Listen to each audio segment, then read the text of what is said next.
Meu nome é Terry Willis e sou responsável pela relação International Mission Board com membros das igrejas da Convenção Batista do Sul e tenho comigo Grant Lovejoy para dialogarmos sobre que parte tem no Ministério de Historiar a Bíblia em evangelismo e missões internacionais nos dias de hoje. Você poderia nos contar uma história bíblica da forma que tem usado nesse ministério? Com muito prazer. Uma das histórias que sempre contamos é uma das mais críticas. É sobre a criação, a história do primeiro pecado. Assim a contamos.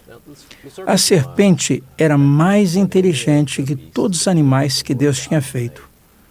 Um dia a serpente veio à mulher e perguntou: Deus disse que você não comesse de nenhum fruto, de nenhuma árvore do jardim? A mulher disse: podemos comer de todas as árvores do jardim, a não ser da árvore da ciência do bem e do mal. Dela não podemos comer, porque o dia que comermos, certamente morreremos. A serpente disse: não, vocês não morrerão. Se comerem do fruto da árvore, Deus somente sabe que o dia que vocês comerem serão como Deus, conhecendo a diferença entre o bem e o mal. A mulher viu o fruto e viu que era agradável para comer e parecia que a faria sábia como Deus. Tirou alguns, comeu e deu ao homem que estava com ela. No momento que eles comeram, os olhos deles foram abertos e reconheceram que estavam nus e tiveram vergonha. Tiraram folhas da figueira, costuraram e se cobriram. Na tarde do dia, eles ouviram os passos de Deus que estava chegando.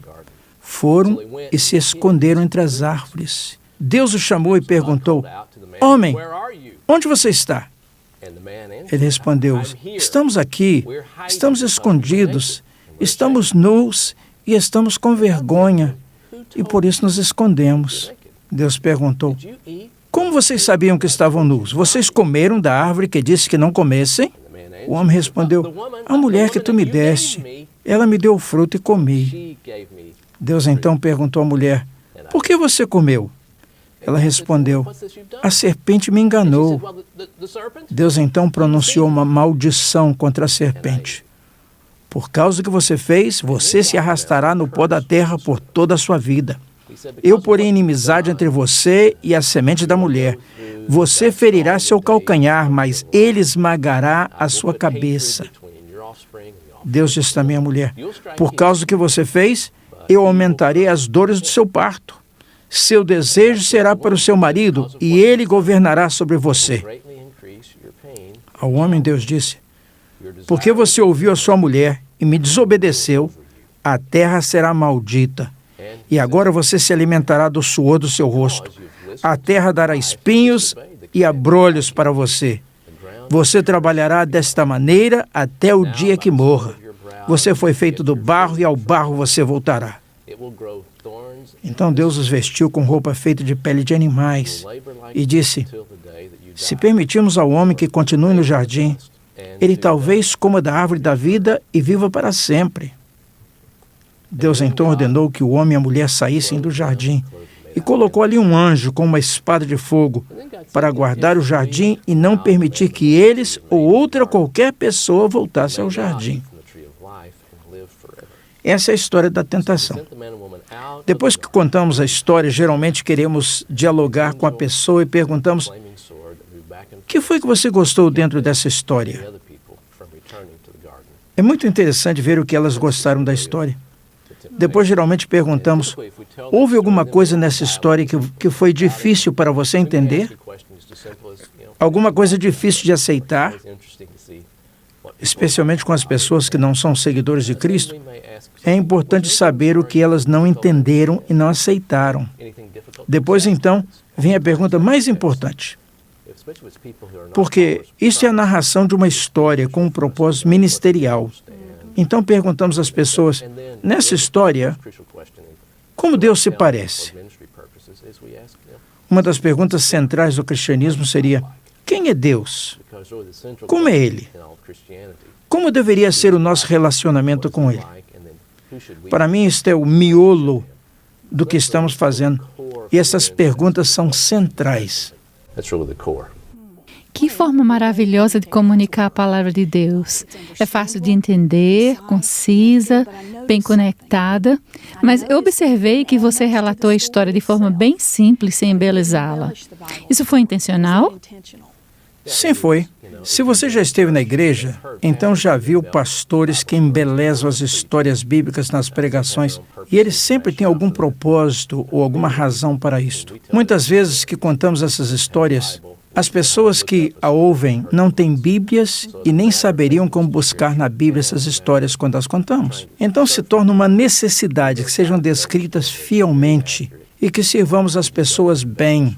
Então tentamos contar as histórias assim como aparecem na Bíblia. Não embelezamos as histórias, tentamos dizer exatamente o que a Bíblia diz. E por que assim? Existem muitas pessoas no mundo que não têm Bíblias no idioma delas. As pessoas que estudam esta situação dizem que existem mais ou menos 4.000 idiomas no mundo que ainda não têm uma só porção da Bíblia traduzida nelas. Muitas pessoas que falam esses idiomas são até bilíngues e poderiam ler a Bíblia no seu segundo idioma. Mas os pesquisadores dizem que 2.200 desses 4.000 idiomas precisam ter a Bíblia traduzida neles, e não a têm. Os pesquisadores dizem que desses 2.200 ou mais idiomas que não têm a Bíblia traduzida, 90 a 95% deles ainda não estão em forma escrita.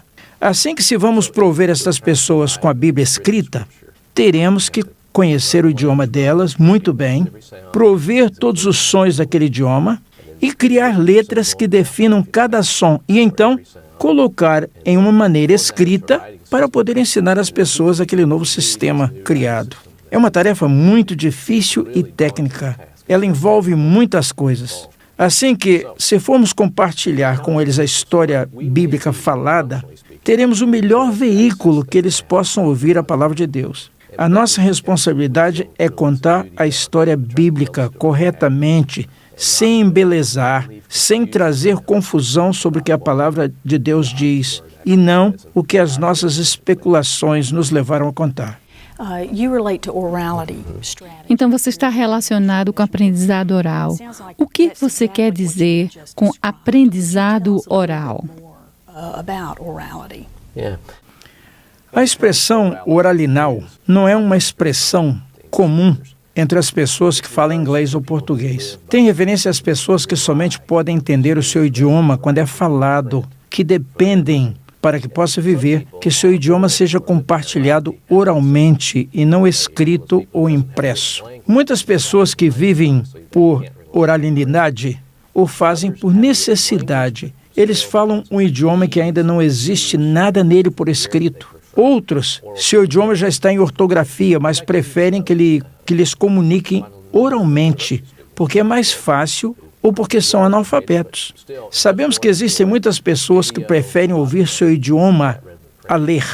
Na verdade, eu conheço até alguns estudantes universitários no mundo que são muito bem educados e podem ler muito bem, mas preferem o vídeo, o áudio e coisas assim, mais do que impresso. Historicamente, escritores que escrevem sobre pessoas assim geralmente usam expressões tais como analfabetos, retrógradas, ou até mesmo palavras tais como selvagens. Nós entendemos que muitas pessoas que vivem com a comunicação oral e que moram em lugares sem nenhuma condição habitacional não seriam capazes de viver se não fossem inteligentes e criativos, e suas culturas já teriam desaparecido há muito tempo. Parte da situação é esta, mas parte também é a dignidade. Nós falamos de culturas que são orais, ou pessoas que vivem em oralinidade, em lugar de classificá-los por algo que fazem ou que não fazem, tais como se são capazes de ler ou se podem ler bem. Em lugar disso, deveríamos falar de culturas oralinal, que usam o idioma oralmente, por preferência ou por necessidade, dependendo de como aprenderam, se por materiais que foram escritos ou por via oral. Minha pesquisa indica que 4 de cada 5 pessoas no mundo, por necessidade ou por preferência, usam oralinidade, especialmente quando estão conversando sobre aquelas coisas que estão perto do seu coração e que amam mais. Estas coisas, na sua maioria, são adquiridas quando nós somos ainda bem pequenos, antes mesmo de termos aprendido a ler ou escrever. Se queremos influenciar as crenças que estão aprofundadas no íntimo das pessoas, temos que usar o idioma oral, porque esta é a melhor maneira para que eles aprendam. Então, esse pequeno termo oral é muito importante. É muito importante. Eu compararia com aprender um novo idioma para comunicar com uma pessoa. É fundamental e tem se tornado muito importante na estratégia missionária nos últimos 20 anos. O quão extensivo globalmente falando é esse aprendizado oral? É difícil prover números precisos. Eu penso que 80% ou mais da população mundial segue esta linha.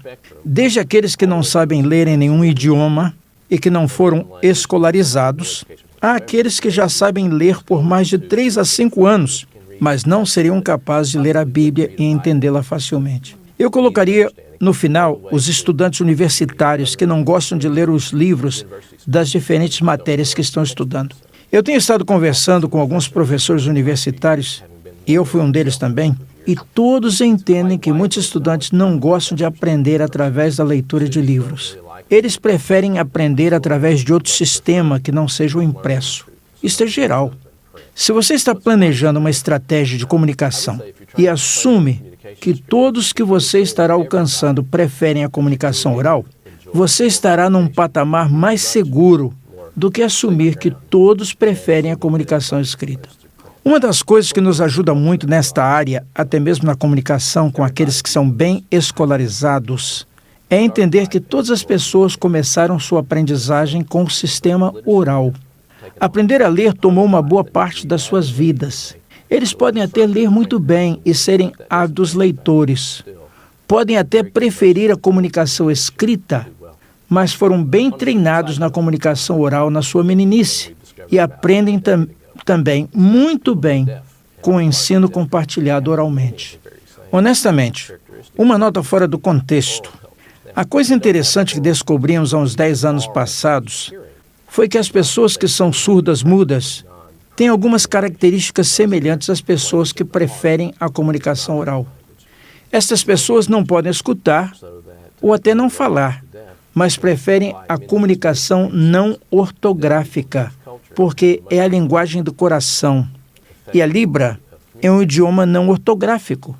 Assim que as pessoas que trabalham com surdo-mudos podem aplicar esses mesmos princípios com surdo-mudos e terão um sistema muito mais apropriado para comunicar-lhes. Então, como esse conhecimento afeta nossa estratégia em missões e evangelismo?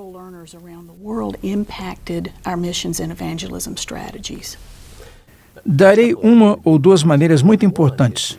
Uma delas é que temos entendido que as pessoas que usam o sistema oral dependem muito mais da sua mente. As pessoas que estão participando agora no treinamento de líderes estão muito mais conscientes deste fato e começaram a depender mais e mais de métodos que ajudarão aos participantes guardar nas suas mentes o material ensinado. Métodos agora estão sendo usados para que as pessoas possam aprender oralmente. Assim que estamos usando histórias, fábulas e hinos, os quais são muito mais fáceis de serem guardados na memória. O teatro também é muito útil, especialmente se os participantes fazem parte, atuando suas partes no teatro. Quando usamos algumas dessas coisas, então afetamos a maneira pela qual nós vamos comunicar. Uma outra coisa, quanto mais as pessoas preferem o aprendizado oral, mais elas se afastam do aprendizado pela leitura ou de materiais escritos, tais como esboço, lista de princípios, tais como princípio 1, princípio 2, princípio 3, princípio 4. Estes são bons métodos de ensino para guardar o que queremos e lembrar no futuro, ou voltar para relembrar e usar. Mas são muito ineficientes para aqueles que preferem o aprendizado oral. Assim que estamos nos separando mais e mais das verdades abstratas, apresentando listas ou esboços e nos partindo mais para o uso de narrações, discussões, aprendendo através do envolvimento, treinamento prático, diálogo e desse tipo de métodos. Para que pessoas que são produtos da educação do Oeste, É uma mudança drástica. É por isso que a nossa organização está fazendo o máximo possível para conseguir a mudança do nosso método de ensino. Isso não é automático ou facilmente para a maioria das pessoas. Precisa ser feito um esforço consciente para que sigamos um sistema diferente do que temos estado acostumados na nossa experiência educacional. Então, como esse conhecimento afeta a nossa estratégia em missões e evangelismo? Porque temos levado a sério como o mundo aprende pelo método oral, temos sido levados a reconsiderar muitas coisas que têm sido práticas convencionais. Alfabetismo e as expectativas daqueles que podem ler materiais impressos, unidos com uma maneira que as nossas igrejas funcionam, como treinamos as pessoas, muitas coisas estão mudando. Em lugar das 4 leis espirituais, passos para ter paz com Deus, a estrada romana, que são métodos muito proposicionais e didáticos, como uma maneira de compartilhar a sua fé, as pessoas agora estão usando histórias bíblicas, um método para testemunhar que tem sido conhecido por diversos nomes. Um dos primeiros nomes, e é o que estamos utilizando, denominamos da criação até Cristo. É uma vista panorâmica de toda a Bíblia que começa com a criação, continua tocando em algumas partes selecionadas do Velho Testamento, até chegar à vida de Jesus, sua morte e ressurreição. Esta forma de testemunhar conseguiu este nome inspirado pela história de Jesus no caminho de Emaús. Lucas diz que, começando em Moisés, ele explicou todas as coisas com referência a ele, vindo desde Moisés até os profetas.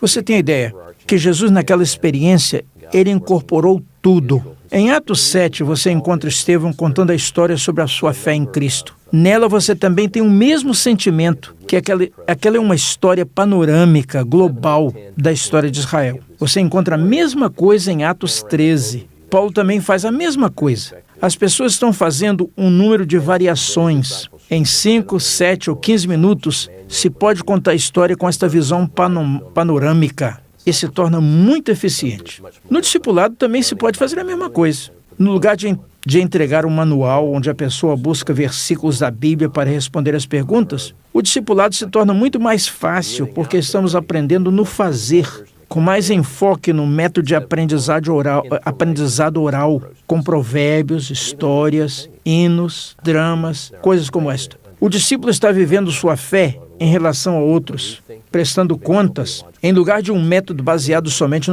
no impartir informações. Até mesmo no treinamento de líderes, existem grandes esforços no mundo para avaliar a metodologia que estamos usando. As pessoas estão repensando aquilo que estamos fazendo na educação teológica convencional.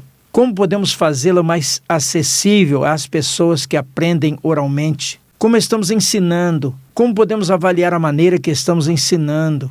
O que estamos fazendo está de acordo com aquilo que sabemos sobre as pessoas que estão aprendendo? Muitas coisas boas estão acontecendo nesta área. Você poderia nos dizer mais sobre essa forma de testemunhar denominada criação até Cristo? Foi desenhado para trabalhar com as pessoas que podem ver uma fotografia grande. Muitas culturas orais assim são. As pessoas gostam de ver o todo primeiro, para depois voltar a partes individuais. O que descobrimos foi que uma das coisas mais importantes, teologicamente falando, é que tem ajudado as pessoas a ver como o mundo foi no princípio, criado por um Deus bom, e como o pecado entrou no mundo. Deus, o Criador, tinha grandes planos para as pessoas, mas por causa do expediente, o pecado veio sobre nós. E como Deus tinha estado trabalhando inicialmente, expressando sua soberania, assim que uma história segue conectando com a outra, desde a criação até chegar a Jesus, sua vida, morte e ressurreição. Algumas versões começam com a criação e vão até a igreja, na parte inicial de Atos, porque querem que quando as pessoas venham depositar a sua fé em Cristo, elas saibam que estão ligadas à igreja e estão ligadas a uma expressão local, estarão participando da igreja local. Outros têm pensado mais sobre isso e têm dito, você sabe, no lugar onde trabalham e vivem, eles estão envolvidos com muitas pessoas e o que fazem é falar da criação até a volta de Cristo, principalmente até a parte inicial de Atos, mas lembrando as pessoas que esse Jesus, que ascendeu aos céus, voltará uma vez mais para julgar e levar aqueles que creram nele para passar a eternidade com ele. E aqueles que não creram estarão condenados. Assim que criação até Cristo, criação até a igreja, ou criação até a volta de Jesus, são todas variações desse desenho básico, pretendendo ajudar as pessoas a seguir a este processo de como Deus oferece salvação àqueles que a perderam por causa da desobediência. Então, parece que criação até Cristo é um método de testemunho que você recomenda. Onde poderíamos conseguir uma cópia? No nosso website, oralitystrategies.org, temos uma variedade delas. Uma das coisas que digo às pessoas é que se sentam livres para observar os diferentes exemplos ali existentes, para ter uma ideia do que temos, e compare todo o material lado a lado. E assim poderão ver que nem todas as apresentações são idênticas. Eu tenho em minha posse uma variedade delas. Muitas delas, as primeiras que apareceram, são muito teológicas, abstratas, sem muitas narrativas. Nos anos mais recentes, as pessoas no mundo têm adaptado a sua situação e têm encontrado que tem muito valor repassar as histórias bíblicas que fazem duas coisas. Primeiro, ligam a história da salvação, mas a segunda é que ligam com as perguntas que as pessoas daquela cultura podem ter. Assim que estava conversando na semana passada com um dos nossos trabalhadores, que está ligado com o testemunho aos muçulmanos, ele tinha visto uma dessas histórias mais antigas. Ele ficou boquiaberto, porque uma das histórias que tinha visto não tinha nenhuma menção de Abraão. E ele disse que para os grupos muçulmanos, Abraão é uma pessoa muito importante e seria vantajoso para nós incluir Abraão. E como Deus tinha prometido que através dele abençoaria toda a humanidade, Jesus finalmente veio para cumprir a promessa de Deus a Abraão. Assim poderemos oferecer às pessoas uma variedade de histórias da criação até Cristo. Gostaríamos também de encorajar as pessoas que possam olhar o que temos e ter cuidado em observar primeiro as pessoas com quem eles irão compartilhar. O que elas creem, a religião que pertencem, e incluir todas aquelas coisas que pertencem ao histórico delas, dando a mensagem, mas incluindo aquelas coisas essenciais para que tenha significado para elas.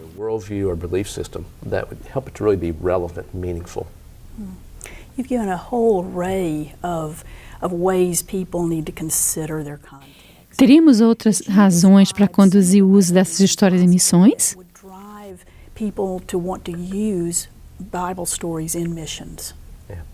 One of the big issues for us in terms of big picture thinking is the realization that, Uma das coisas mais importantes, uma fotografia geral, é a realização de que Deus quer que todas as pessoas no mundo venham conhecer a Cristo como Senhor e vivam de acordo com a vontade dele. Para que isso aconteça, temos que ter reprodução. Aqueles que aprendem a compartilhar sua fé treinam a outros, aqueles treinam a outros e assim sucessivamente. Tem que haver um efeito contínuo. O que encontramos e nos fez ficar maravilhados foi quando começamos a pensar sobre oralidade, passando informações oralmente. Se tivéssemos um grupo que aprende somente por transmissão do Evangelho por oralidade e decidimos apresentar a eles materiais escritos e encontrasse entre eles uma pessoa que aprende oralmente, ali a transmissão do Evangelho pararia. Assim que o método oral seria melhor usado.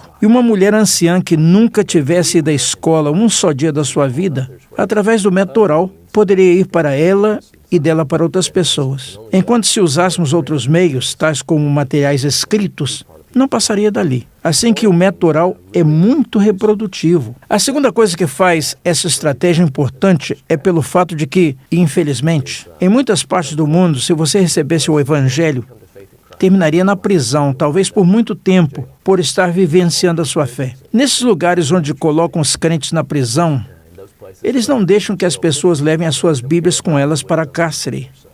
Assim que temos visto agora, por um número de anos, através dos que temos ensinado às pessoas e também com pesquisas, como a igreja tem podido sobrepassar as perseguições, que quando as pessoas vão para a prisão, tendo na memória uma grande parte das Escrituras, tendo a Bíblia na sua memória, elas saem da prisão com uma fé intacta, preparadas para continuar. Também encontramos, se elas têm no seu idioma músicas evangélicas, isso as ajuda muito no sustento da sua fé. Outra dimensão da oralidade ou comunicação oral é que estamos desenvolvendo uma igreja que é forte quando confronta perseguição. Eu adicionaria que eu conversei com um evangelista que estava servindo nesse tipo de lugar. Ele entrava nesses lugares hostis, levando a sua Bíblia. E quando as pessoas lhe viam carregando a Bíblia, eles lhe davam muita dor de cabeça. Naquela cidade estava um cartaz na rua que dizia: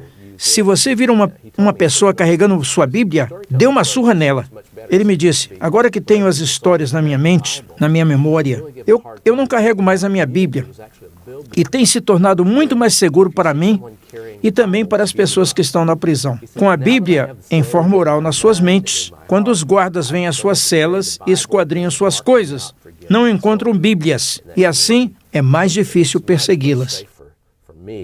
And it's much safer for the people I work with to have God's Word in their heart, in their mind, in memorable forms, and not the printed materials which people will, dig through their bag or search their room when they're gone and find them and then use that as a cause to persecute. Falando ainda sobre coisas memoráveis, você poderia nos dar outro exemplo de como você contaria uma história bíblica? Claro. Uma das histórias que gosto de contar está em Marcos capítulo 2. Depois que Jesus Cristo tinha conseguido fazer alguns discípulos e também curado algumas pessoas. A história continua quando Jesus Cristo e seus discípulos tinham voltado para Cafarnaum. A notícia tinha circulado que Jesus tinha voltado. Ele estava lá numa casa, compartilhando a palavra de Deus com elas. Na cidade estava um homem doente, paralítico, e 4 dos seus amigos lhe trouxeram para aquela casa. E não puderam entrar porque a casa estava cheia. Na verdade, até a entrada da porta estava lotada. Eles levaram aquele homem para o teto da casa, tiraram parte do teto e desceram um homem até que chegou aos pés de onde Jesus estava ensinando. Jesus olhou para o homem e disse: meu filho, seus pecados te são perdoados. Quando ele disse isto, ali estavam alguns religiosos e quando ouviram Jesus falar aquilo, disseram: isto é blasfêmia. Ninguém pode perdoar pecados a não ser Deus. Enquanto eles estavam pensando, Jesus disse: por que vocês estão com dificuldades? Que é mais fácil dizer os teus pecados estão perdoados ou dizer a este homem: levanta, pega a tua maca e anda? Bem, para que vocês saibam que o Filho do Homem tem poder de perdoar pecados, eu digo: levanta, pega a tua maca e vai. E o homem que estava paralisado levantou, pegou a sua maca e saiu. O povo naquela casa ficou maravilhado. Eles adoraram o Senhor e disseram: nunca vimos nada assim. Este é o final da história. Se tivéssemos contado essa história para alguém que não era um seguidor de Jesus Cristo, colocaríamos o nosso foco nas perguntas que mencionamos antes que você gostou. Esse é o final da história. Se tivéssemos contado essa história para alguém que não era um seguidor de Jesus, colocaríamos o nosso foco nas perguntas que mencionamos antes. O que foi que você gostou? Ou que foi difícil para você aceitar?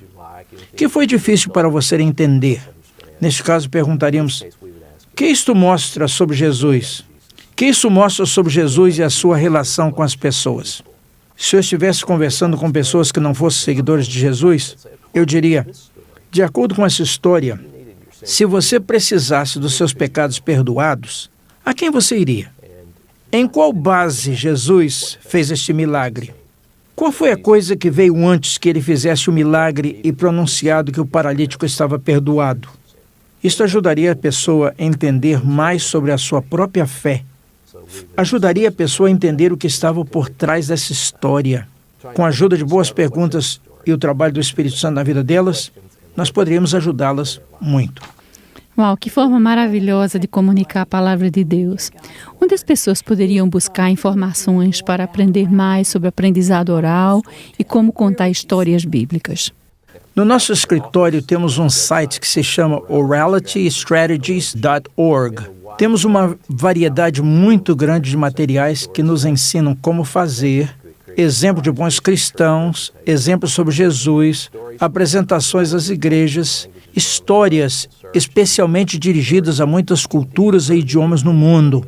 Se você estivesse buscando uma história em Hindi, Urdu ou Chittagonian e idiomas de outras partes do mundo, da África Ocidental, nós temos materiais de muitas partes do mundo.